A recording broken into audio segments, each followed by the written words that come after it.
Introduction. Today, Ram and Vicky are sitting at the dining table and waiting for the dinner. Ram asked Vicky to pass the juice jar to him, but by mistake, Vicky hits some utensils and they fall down on the floor. Some of them were broken and some of them remain same. Then Vicky asked Ram, why glass utensils are broken and steel utensils remain unaffected? Why is it so? Ram replied him that it is due to the properties of solids. Glass is brittle while steel is not. Each material has its own mechanical property. Students, I know you are much curious about this discussion. So, let's talk more about the mechanical properties of solids.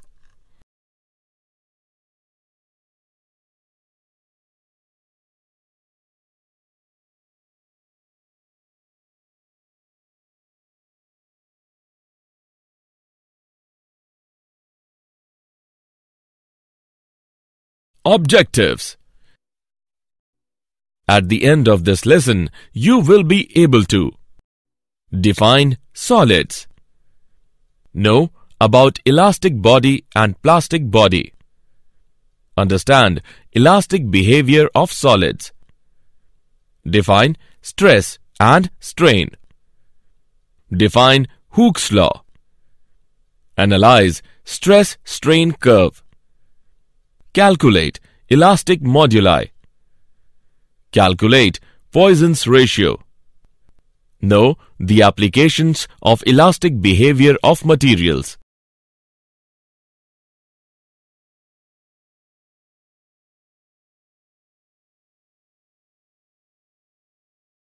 Definition. A solid is that state of matter in which its atoms and molecules are strongly bound so as to preserve their shape and volume. Solids can be classified into two classes. Number 1. Crystalline solids. These are the solids in which atoms or molecules are arranged in a regular pattern. Number 2. Amorphous solids. These are the solids in which atoms or molecules are arranged in an irregular pattern. These solids are also called glassy solids.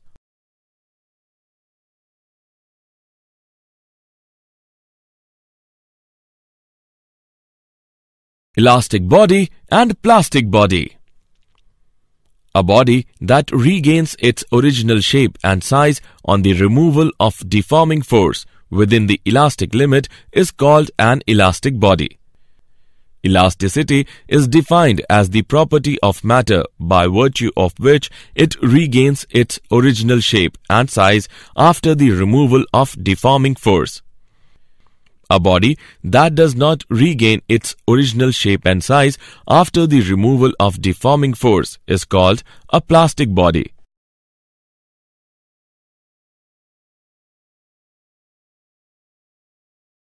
Elastic behavior of solids. In a solid, each atom is surrounded by neighboring atoms. When a solid is deformed, the atoms are displaced from their equilibrium positions, causing a change in the interatomic distances. When the deforming force is removed, the interatomic forces tend to drive them back to their original positions. Thus, the body regains its original shape and size.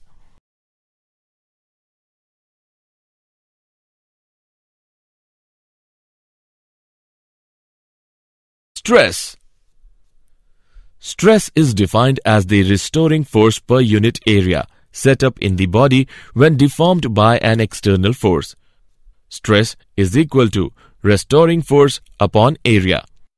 SI unit of stress is Newton meter per square.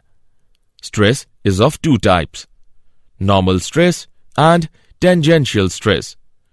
Normal stress. It refers to the deforming force per unit area acting normal to the surface of the body. Normal stress is of two types. Tensile stress. When there is increase in length of the body in the direction of the applied force. Compressive stress. when there is a decrease in length of the body in the direction of the applied force. Tangential stress. It refers to the deforming force acting per unit area tangential to the surface of the body. Strain. Strain is defined as the ratio of the change in dimension of the body to the original dimension of the body. It has no unit and dimension. It is of three types: longitudinal strain, volumetric strain, and shearing strain. Longitudinal strain. It is defined as the ratio of the increase in length to the original length when a deforming force is applied. Longitudinal strain is equal to delta L by L. Volumetric strain. It is defined as the ratio of the change in volume of the original volume when a deforming force is applied. Volumetric strain is equal to minus delta V by V. Shearing strain. It is defined as the angle through which a line initially perpendicular to the fixed face gets turned on applying a tangential deforming force. Hooke's law. Hooke's law states that within the limit of elasticity, stress is directly proportional to strain. Stress is equal to constant into strain. Constant is equal to stress upon strain. Here, this constant is called coefficient of elasticity. Hooke's law is an empirical law and is found to be valid for most materials.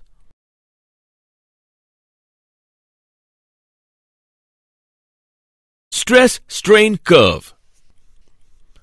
Consider a wire suspended vertically. When the wire is loaded, a stress is developed. On loading, the wire increases in length and thus strain is developed. From the curve, we note that when the strain is small, stress is proportional to strain. This is the region OP in which Hooke's law is obeyed. The point P is called the limit of proportionality. In region PE, stress is not proportional to strain, but the wire still regains its original length when load on the wire is removed. Thus, the point E is called the elastic limit. The region from O to E represents the elastic behavior of the material of the wire. In region EA, strain increases much more rapidly than stress.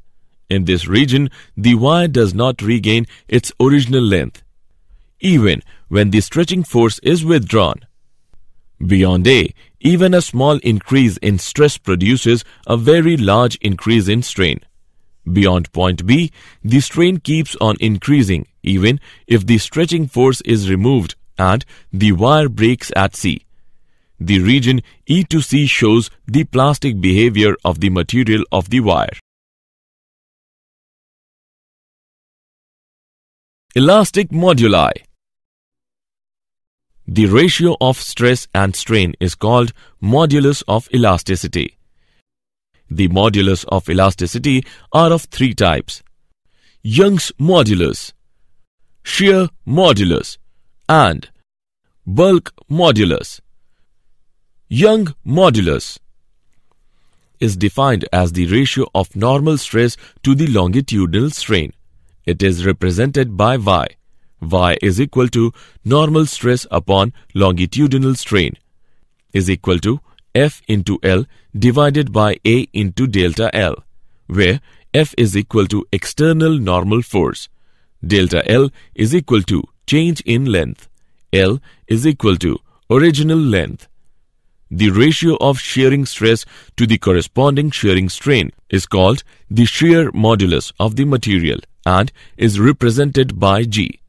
G is equal to F by A into theta. It is observed that the shear modulus is generally less than Young's modulus. Bulk modulus is defined as the ratio of normal stress to the volumetric strain and is represented by K. K is equal to normal stress upon volumetric strain. K is equal to F upon A divided by negative delta V upon V. The reciprocal of the bulk modulus is known as compressibility.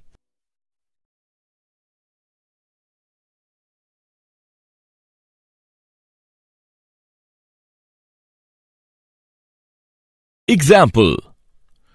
Let's take an example of elastic moduli. A rubber cube of side 7 cm has one side fixed with the tangential force equal to the weight of 200 kg is applied to the opposite face. Find the shearing strain produced and the distance through which the strained side moves. Given modulus of rigidity for rubber is 2 into 10 raised to the power 7 dyne per centimeter square. Let's see the solution. Given value R, L is equal to 7 cm and F is equal to 200 kgf. Converting the value of F into dynes, we get F is equal to 200 into 1000 into 981 dyne. Eta is given by 2 into 10 raised to the power 7 dyne per centimeter square. We know that area of the face of the cube A is equal to L square. Putting the values of L into above equation, we get A is equal to 7 into 7 centimeter square is equal to 49 centimeter square. We know that eta is equal to F upon A theta. By putting respective values, we can calculate the value of theta, which is equal to 0.2 radian. Shearing strain is given by delta L upon L. Delta L is equal to 7 into 0.2 centimeter. After calculation, we get the value of delta L is equal to 1.4 centimeter. Poisson's ratio. When we stretch a wire, it becomes longer but thinner. It means that the increase in length is always accompanied by a decrease in the cross-section. The ratio of the lateral strain and the longitudinal strain is constant for a given material is known as the Poisson's ratio. V is equal to epsilon dash divided by epsilon. Here, V is the Poisson's ratio.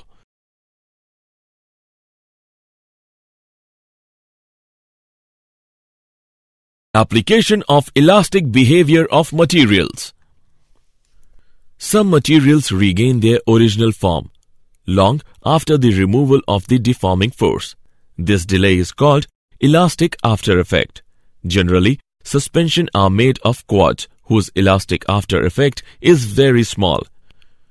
The metallic parts of machines should not be subjected to stress beyond the elastic limit, otherwise they will be deformed.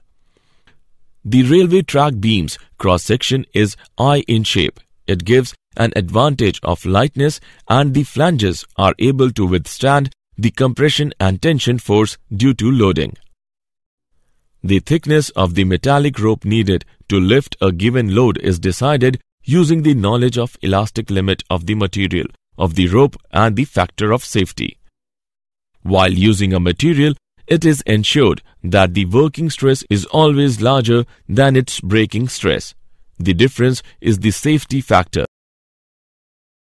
Did you know? Maxwell was the first to define bulk modulus. According to recent studies, a class called semi-crystalline solid does exist. In this, both amorphous and crystalline phases coexist. Some polymers are in this category, for example, polyethylene. When a body is heated but not allowed to expand due to certain constraints, then internal forces are developed which give rise to stress known as thermal stress. Summary. Let us summarize what we have learnt. A solid is that state of matter in which its atoms and molecules are strongly bound so as to preserve their shape and volume. Elasticity is defined as the property of matter by virtue of which it regains its original shape and size after the removal of deforming force. Stress is defined as the restoring force per unit area set up in the body when deformed by an external force. Strain is defined as the ratio of the change in dimension of the body to the original dimension of the body. Hooke's law states that within the limit of elasticity, stress is directly proportional to strain.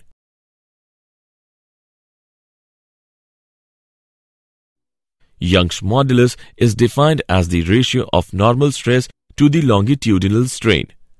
The ratio of shearing stress to the corresponding shearing strain is called the shear modulus of the material. Bulk modulus is defined as the ratio of normal stress to the volumetric strain. The ratio of the lateral strain and the longitudinal strain is constant for a given material is known as the Poisson's ratio.